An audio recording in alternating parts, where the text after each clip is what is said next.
কপিল মুনির আশ্রম ক্রমাগত বসে যাচ্ছে, জলের লেভেল চলে আসছে।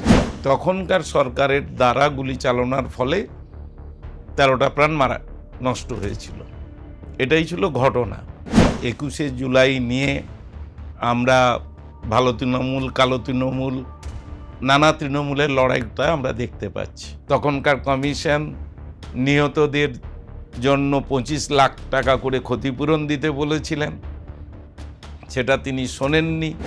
শুধুমাত্র রাজনৈতিক স্বার্থের জন্য তিনি এই 13 জনের মৃত্যুকে নিয়ে তাকে ক্যাশ করে নিজে ক্ষমতায় এসছেন। ম্যানমেড বন্যা কথাটা উনার জন্য আংশিক অর্থে সত্য। আমরা ঘাটাল মাস্টার প্ল্যান শুরু করেছি। আমরা আশা করছি 4 বছরের মধ্যে 90% রিলিফ এটার থেকে আমরা দিতে পারব। নমস্কার, এই সময় লাইভে আপনাদের স্বাগত। আমি শিলাদিত্য। শুরু করছি রাজনীতি ডিকোডেড। আর আজ আমাদের স্টুডিওতে রয়েছেন রাজ্যের সেচ মন্ত্রী অরূপ কুমার দাস। আপনাদের স্বাগত জানাচ্ছি। নমস্কার। নমস্কার। রাজ্যের মুখ্যমন্ত্রী শুভেন্দু অধিকারী বলেছিলেন নন্দীগ্রামের রিপোর্ট তিনি পেশ করবেন। নন্দীগ্রামের রিপোর্ট তিনি পেশ করলেন এবং পর ঠিক কি হয়েছিল, কেন প্রকাশ করা হয়নি, কোন কোন প্রসঙ্গে এখনো কোথাও কোথাও অনুচ্চারিত বাক্য বা শব্দবন্ধনী রয়ে গেছে সে প্রসঙ্গে বললেন। কিভাবে দেখছেন? 21শে জুলাই নিয়ে আমরা ভালো তৃণমূল, কালো তৃণমূল, নানা তৃণমূলের লড়াইটা আমরা দেখতে পাচ্ছি। কিন্তু এর পেছনে সত্যিটা কি কি রয়েছে কিছু মানুষের জানা উচিত ছিল। কারণ মমতা ব্যানার্জি কংগ্রেসে ছিলেন, তিনি আন্দোলন করতে এসেছিলেন। তখনকার সরকারের দ্বারা গুলি চালনার ফলে 13টা প্রাণ নষ্ট হয়েছিল। এটাই ছিল ঘটনা। তো ঘটনার পরে মমতা ব্যানার্জি কংগ্রেস ছেড়ে বেরিয়ে গেছেন, তৃণমূল কংগ্রেস গঠন করেছেন, সম্পূর্ণ নতুন দল। কিন্তু এইটাকে হাইজ্যাক করে নিয়ে গেছেন তার দলেও, কংগ্রেসের রাজনীতিটাকে নিয়ে গিয়ে এতদিন সেটা নিয়ে তিনি রাজনীতিটা করে যাচ্ছিলেন।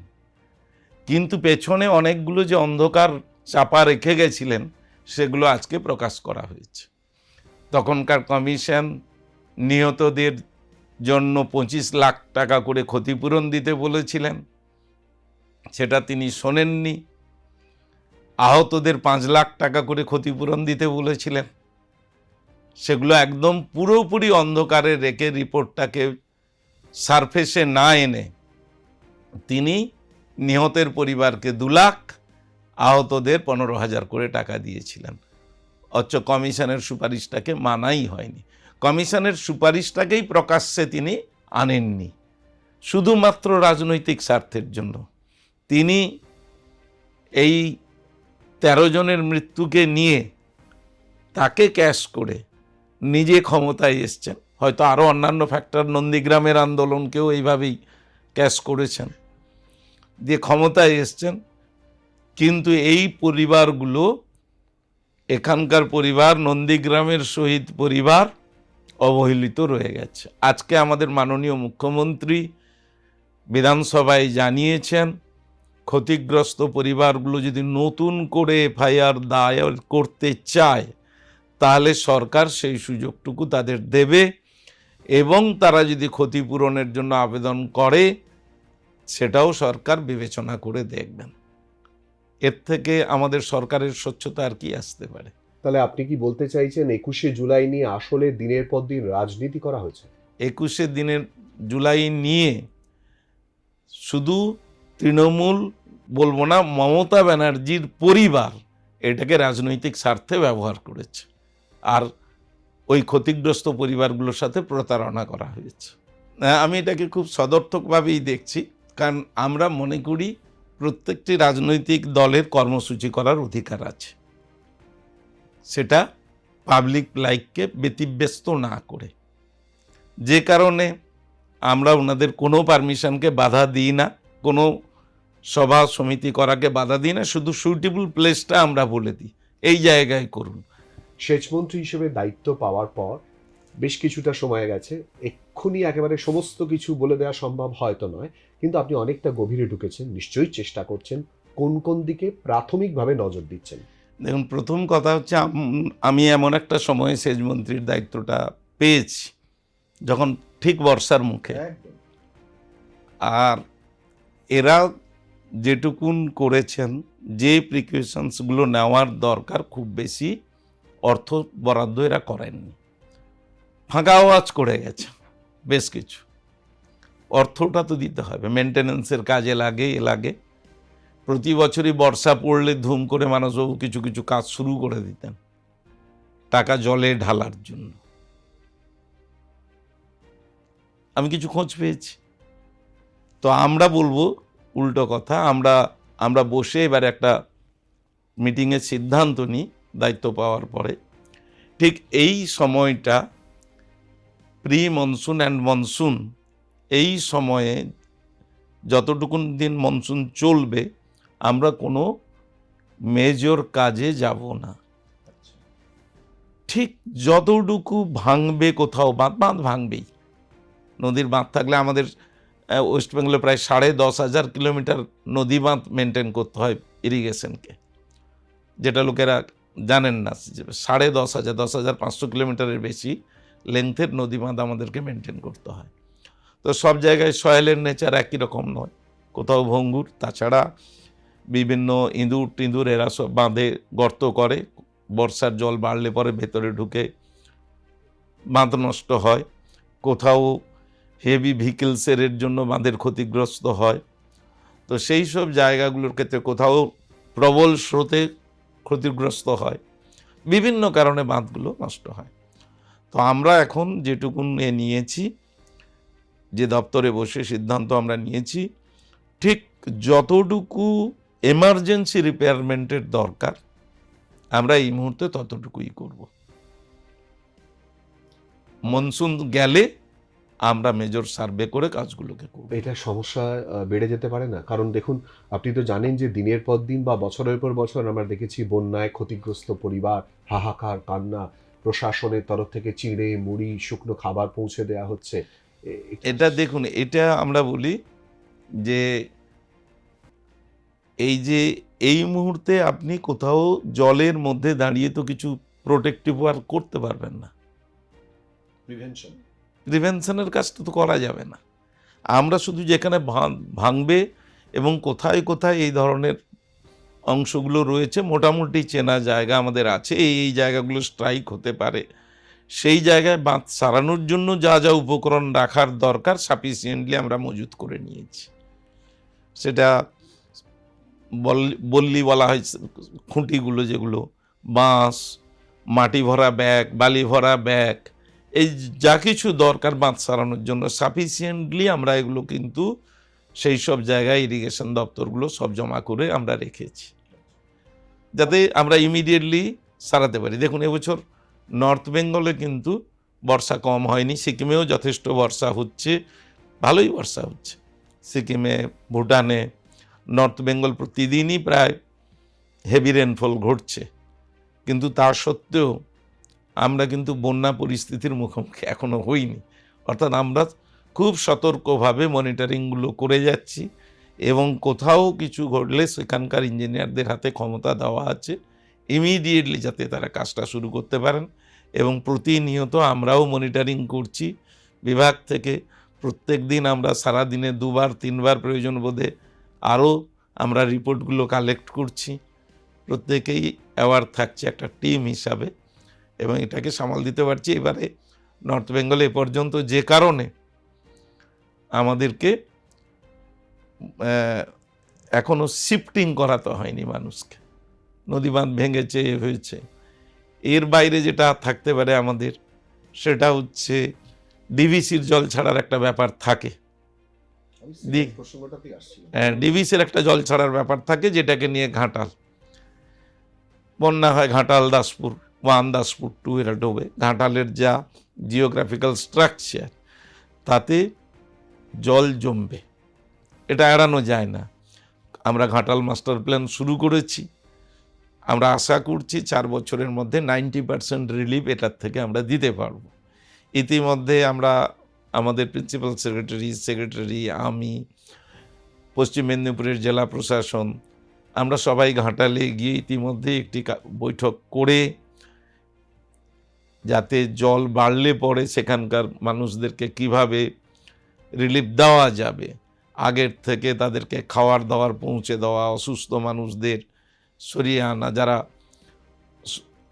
সন্তান সম্ভব মায়েদেরকে নিয়ে এসে আলাদা করে রাখা, এই সমস্ত এগুলোকে আমরা কিন্তু কমপ্লিট করে বৈঠক করে আমরা সেসব ব্যবস্থা নিয়ে এসেছি যাতে করে কোনো অসুবিধে না হয়। আরও একটি গুরুত্বপূর্ণ সিদ্ধান্তের কথা জানিয়ে দিলেন যে ঘাটাল মাস্টার প্ল্যান রূপায়ণ শুধু নয়, এবং যাতে এই মুহূর্তে এবারের বর্ষায় পরিস্থিতি মোকাবিলা করা যায় তার জন্য প্রস্তুত, এবং কন্টিনিউয়াসলি রাজ্যে সর্বত্র মনিটরিং করা চলছে যাতে পরিস্থিতি বেগতিক না হয় বা বেগতিক হলে সামলানো সম্ভবপর হয়।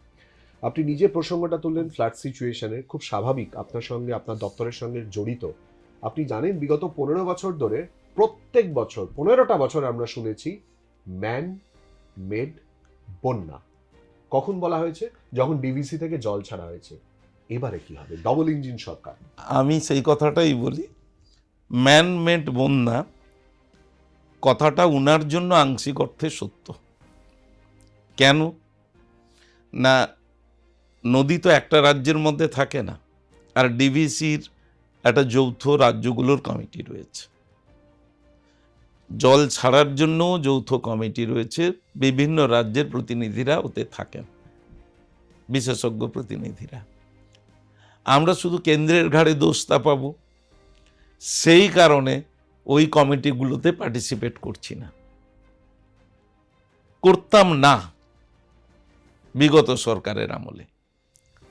ফলে ডিভিসির তার জল ধরে রাখার একটা ক্যাপাসিটি আছে ড্যামে যখন তার থেকে জল বেশি হচ্ছে অবধারিত ছাড়তেই হবে জল, এ তো অস্বীকার করার কোথাও জায়গা নেই।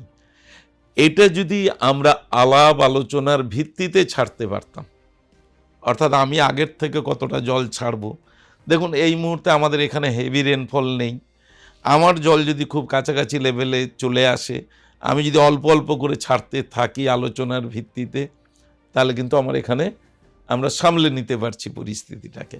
আবার বেশি জল এই সময় ছেড়েও রাখা যায় না, পরে যদি সাফিসিয়েন্ট জল না পাওয়া যায় শুখা মরশুমে সেচের জল পাওয়া যাবে না, বহু রকমের হিসেব অঙ্ক কষে জল ছাড়াটার হিসেব করতে হয়।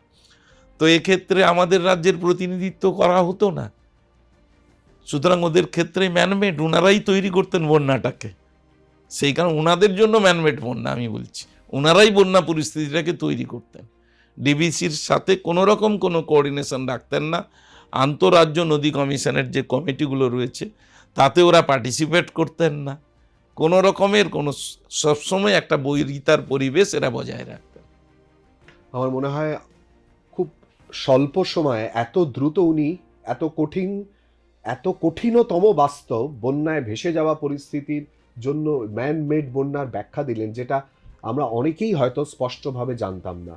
এই যে প্রসঙ্গটা বলেছেন যেটা অত্যন্ত গুরুত্বপূর্ণ এবং প্রাসঙ্গিক, যা আমার আপনার ঘরের চালা উড়িয়ে দেওয়ার ক্ষেত্রে খুব দুঃখজনক ঘটনার সাক্ষী আমরা অনেকেই থেকেছি, আর আমরা সংবাদ মাধ্যমের প্রতিনিধি হিসেবে তুলে ধরেছি।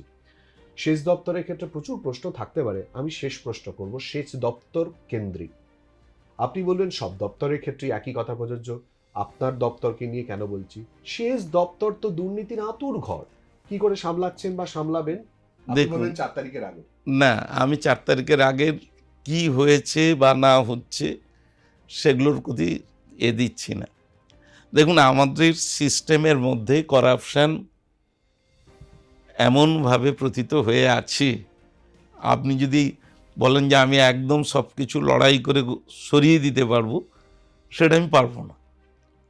আমার তাহলে এখানে কাজটা কি না, আমার কাজ হচ্ছে আমার যে প্রজেক্ট, সেই প্রজেক্ট একটি তার ভ্যালুয়েশন কত সেটা তো বিশেষজ্ঞরা তৈরি করে দেন, যে টেন্ডার অ্যামাউন্ট এটাই হবে এবং কাজের স্পেসিফিকেশানটা এই হবে। তো আমরা কাজের স্পেসিফিকেশানের জন্য আমরা চাইবো এবারে, বা চাইছি এখন যেগুলো, সেগুলো হচ্ছে বিশেষজ্ঞদের দ্বারা যে তৈরি করা প্রজেক্টগুলো সেইগুলো যথাযথভাবে রূপায়িত হচ্ছে কিনা, এই ব্যাপারটাই যদি আমি বুঝে নিতে পারি, তার বাইরে টুকটাক কে কী করলো এত আমি ধরতে পারবো না, একদম বাস্তব কথা। আমার হচ্ছে আমরা প্রজেক্ট কস্ট ব্যয় করছি, এই টাকার প্রজেক্ট এই অনুসারে কাজ হবে, আমি সেই কাজটা পেলাম কিনা সেই টাকার বিনিময়ে আমার সেটা বুঝে নেওয়ার বিষয়। আমরা অপেক্ষা করব নিশ্চয়ই এই আঁতুর ঘরের জায়গা বা দুর্নীতির আঁতুর ঘরের জায়গায় মৌচাকে ঢিল মেরে মূলত কোন কার্যক্ষেত্রগুলো চলে আসে। আমি একটু রাজনীতির আঙিনায় আসার চেষ্টা করব। 2026 বিধানসভা নির্বাচন, রাজ্যে পালাবদল, 2/3 আসন নিয়ে বিজেপির ক্ষমতায় আসা প্রত্যাশিত ছিল? দেখুন, আমরা এবারে ক্ষমতায় আসতে চলেছি, এটা প্রত্যাশিত ছিল। আমরা যেভাবে সাধারণ, আমি সবসময় একটু গ্রাউন্ড লেভেলেই থাকি, যদিও আমার একটা বিধানসভা দিয়ে তো আর সবটা বোঝা যায় না, আর বিশেষত আমরা তো বটগাছের ছায়ায় থাকি, কারণ শুভেন্দুবাবুর এলাকা, শুভেন্দুবাবুর নেটিভ রেসিডেন্স আমার বিধানসভা ক্ষেত্র, তো ফলে সেখানকার মানুষ স্বাভাবিক কারণে শুভেন্দুবাবুর সঙ্গে থাকবেন, আমাদের সঙ্গে থাকবেন, এটা প্রত্যাশিত।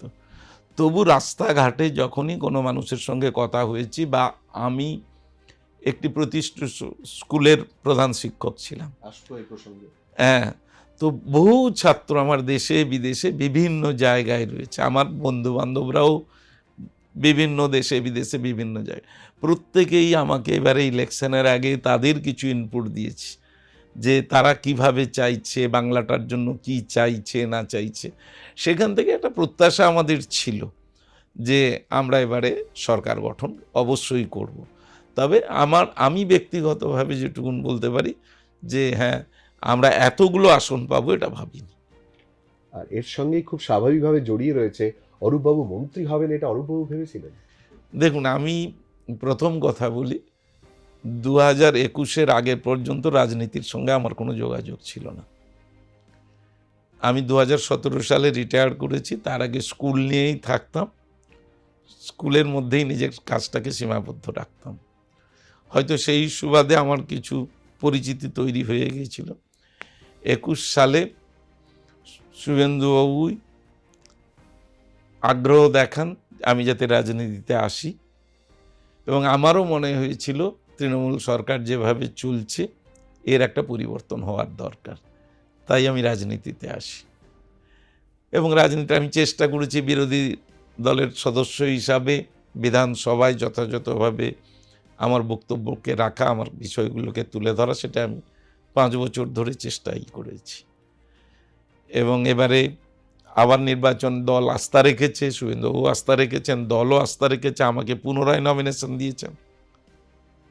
তারপরে অপেক্ষা করেছি, আমি আশা নিয়েই থাকিনি, দল আমাকে, আমি একটা নিয়েই চলি, দল আমাকে যে দায়িত্বটা দেবে সে দায়িত্বটা আমাকে যথাযথভাবে পালন করতে হবে, নরেন্দ্র মোদীজির সৈনিক হিসাবে এবং শুভেন্দুবাবুর আস্থাভাজন হিসাবে আমাকে সেই দায়িত্বটা পুরোপুরি পালন করে যেতে হবে। তিনি আস্থা রেখে দিয়েছেন, এই একটি কঠিন মন্ত্রকের দায়িত্ব দিয়েছেন, আমাকে চেষ্টা করতে হবে এটাকে যথাযথভাবে চালিয়ে নিয়ে যাওয়ার। কঠিন মন্ত্রকের দায়িত্বে, আপনার কথা মতো কঠিন মন্ত্রকের দায়িত্বে অরূপবাবু কোনটা বেশি চ্যালেঞ্জিং বা কোনটা বেশি এনজয় করছেন? মাস্টারমশাই, প্রাক্তন হেড মাস্টারমশাই অরূপবাবু, কঠিন দপ্তরের মন্ত্রী অরূপবাবু, কোনটা? না দেখুন, তখন একরকমেরই ছিল, তখন তো খুব কাজটা আনন্দের সঙ্গে করতাম, ছোট ছোট ছেলে মেয়েদেরকে শেপ দেওয়া, তাদেরকে গড়ে দেওয়ার কাজ।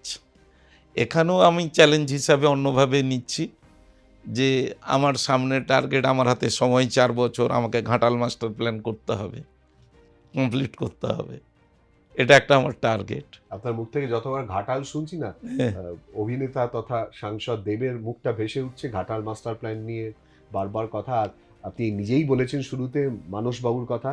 মানসবাবু মানে যখন কংগ্রেস ছিলেন তখনও কেলেঘাই কপালেশ্বরী আগে বলতেন, আপনি আমার থেকে ভালো জানেন। কেলেঘাই কপালেশ্বরী করতেন, কিন্তু তিনি, এই কালকেই আমি গেছিলাম পিংলা বিধানসভায়, তো এখানে অপরিকল্পিতভাবে তিনি কিছু কাজ করে গেছেন। 32টি ব্রিজের অনুমোদন দিয়ে দিয়েছেন, যেগুলো বর্ষার আগে ফাউন্ডেশন হয়ে পড়ে আছে, আর কিছুই হয়নি। আমাকে সেখানকার ইঞ্জিনিয়াররা বলছিলেন একটা ছোট জোনে কয়েক কিলোমিটারের মধ্যে 32টি ব্রিজের অনুমোদন, তো আমি ওনাদের ইঞ্জিনিয়ারকে বলে এলাম আপনারা স্ট্যাটাস রিপোর্ট পাঠান, তারপরে আমি দেখে কথা বলবো। আমার 32টা ব্রিজ একসঙ্গে করার ক্ষমতা নেই, 10টা ব্রিজ করার ক্ষমতা, আমি 10টা করবো প্রথমে প্রায়োরিটি বেসিসে। আমি 32টার শুধু পিলার বসিয়ে দিয়ে লাভ কি আছে? আমি ওইভাবে কাজ করতে চাই না। ঘাটাল মাস্টার প্ল্যানের সঙ্গে 102খানা ব্রিজ তিনি ইনক্লুড করে দিয়ে গেছেন। আমরা প্রথমেই ভাবছি ওইভাবে করব না, ওগুলো সেকেন্ড পেজের। আপনি বলছেন জোড়াতালি দিয়ে করার চেষ্টা হয়েছে? চিন্তা ভাবনা না করেই করা হয়েছে। আমার কথা হচ্ছে, আমার একটা ব্রিজ যখন সরকারের তো টাকা, সরকারের টাকা মানে জনগণের টাকা। আমাদের এই রাজ্যের এমন অবস্থা যে প্রচুর অফুরন্ত ভাণ্ডার উপচে পড়ছে এমন তো নয়। তাহলে আমাদের প্রত্যেকটি টাকার যথাযথ ব্যবহার থাকবে।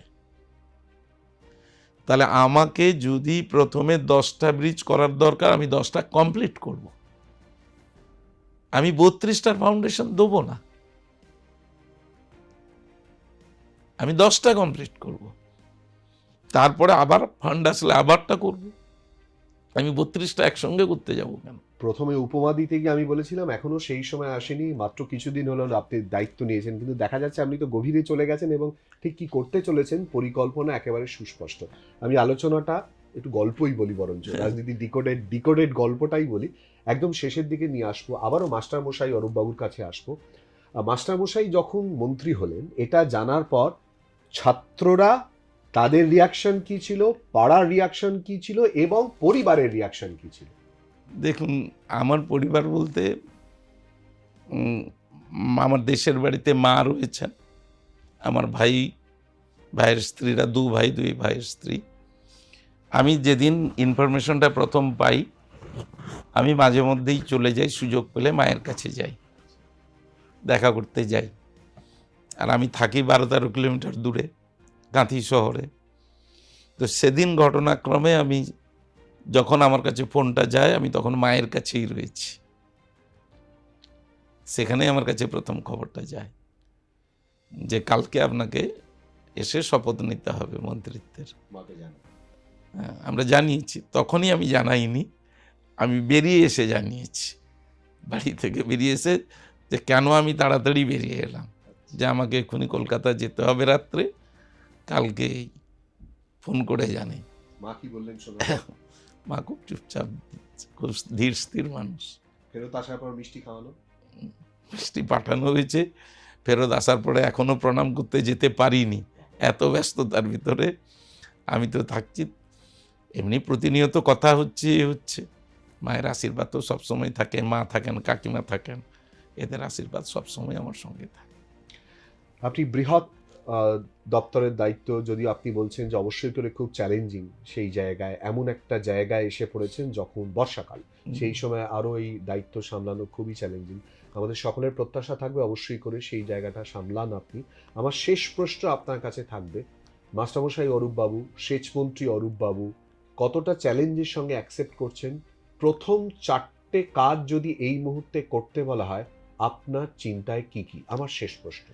দেখুন, প্রথম কথা হচ্ছে সুনির্দিষ্ট কিছু পরিকল্পনা। আমাদের সামনে যে চ্যালেঞ্জগুলো আছে, সেই চ্যালেঞ্জগুলো হচ্ছে সুন্দরবন ক্রমাগত ধ্বংস হচ্ছে, এটা পরিবেশ এবং এটা গ্লোবাল পরিবেশেরও ধ্বংস। আমাদের তো সুন্দরবন অ্যাফেক্টেড হওয়া মানে কলকাতাও ধ্বংস হওয়ার দোরগোড়ায় দাঁড়াবে, এটা একটা। সেখানে কিছু কাজ চলছে, আপার ডেল্টা লোয়ার ডেল্টা প্রজেক্টের কাজ আমাদের চলছে বিশেষজ্ঞদের পরামর্শ অনুসারে।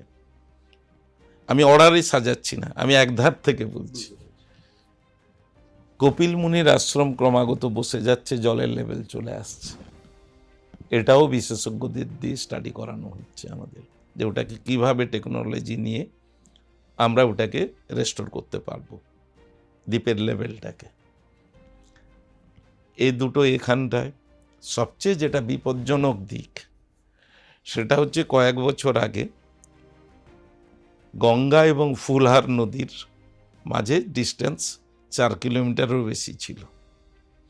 নদী ভাঙনে এরা কোনো কাজ করেননি প্রোটেকশনের জন্য, শুধু কেন্দ্রের ঘাড়ে দোষ চাপিয়েছেন। এখন দুটো নদীর মধ্যে ডিস্টেন্স মাত্র 800 মিটার। এই অবস্থাটা চলতে দিলে 2 থেকে 3 বছরের মধ্যে গঙ্গা এবং ফুলহার মিশে যাবে, গঙ্গার জল এসে ফুলহারে পড়বে, মেজর জলটাই চলে যাবে বাংলাদেশে, ফারাক্কা ব্যারেজ কার্যকারিতা হারাবে, কলকাতা পোর্ট ড্রাই হয়ে যাবে। এটা আমাদের সামনে একটা সবচেয়ে বড় চ্যালেঞ্জ, ওই জায়গায় দুটো নদীর মধ্যে আটকে রাখা দুটো নদীকে। এটা একটা বড় চ্যালেঞ্জ আমাদের কাছে, এবং সেখানে মালদা মুর্শিদাবাদে নদী ভাঙনকে কন্ট্রোল করা। প্রচুর মানুষ তাদের জায়গা জমি ঘরবাড়ি সব গঙ্গার এতে চলে যাচ্ছে নদী ভাঙনে, তো সেটাকে আমাদেরকে রক্ষা, এইগুলো আমাদের কাছে বড় চ্যালেঞ্জ। আপনি তো রোডম্যাপ তৈরি করে ফেলেছেন, পশ্চিমবঙ্গের জনগণ নিশ্চয়ই যে প্রত্যাশা করছে নতুন সরকারের কাছ থেকে, যেই গুরু দায়িত্ব আপনাকে মুখ্যমন্ত্রী দিয়েছেন, সেই জায়গায় এই আশার জায়গাগুলো ফুটে উঠুক, এই প্রার্থনা অবশ্যই করে থাকবে। তবে দর্শকদের জানিয়ে দিই, আজকে যাকে স্টুডিওতে আমরা আনতে পেরেছি তাকে কিন্তু স্টুডিও পাওয়া যায় না। উনি যেটা বলছেন চ্যালেঞ্জ, আমাদের কাছেও চ্যালেঞ্জ ছিল অরূপ বাবুকে স্টুডিও এনে এই কথাগুলো বলানোর। এগুলো হয়তো মজার শুনেই বললাম, কিন্তু খুব সিরিয়াস জায়গায় খুব গুরুত্বপূর্ণ সিদ্ধান্ত, যার প্রয়োগ ইতিমধ্যেই শুরু করে দিয়েছেন বলে আশ্বস্ত করেছেন, এবং এর ফলাফল কি হয় সেদিকে আমাদের নজর থাকবে। অনেক ধন্যবাদ আমাদের সঙ্গে আলোচনায় অংশগ্রহণ করার জন্য। রাজনীতি ডিকোডেডে অনেক কথা বললাম, কার্যত রাজনীতির কথাই বললাম না হয়তো, তার বাইরে ডিকোড করে আমরা গল্প করলাম। দেখা যাক এরপর সেচমন্ত্রীর বাঁক কোন পথে যায়, সেদিকে নজর থাকবে। আর আপনাদের চোখ থাকুক এই সময় লাইভ।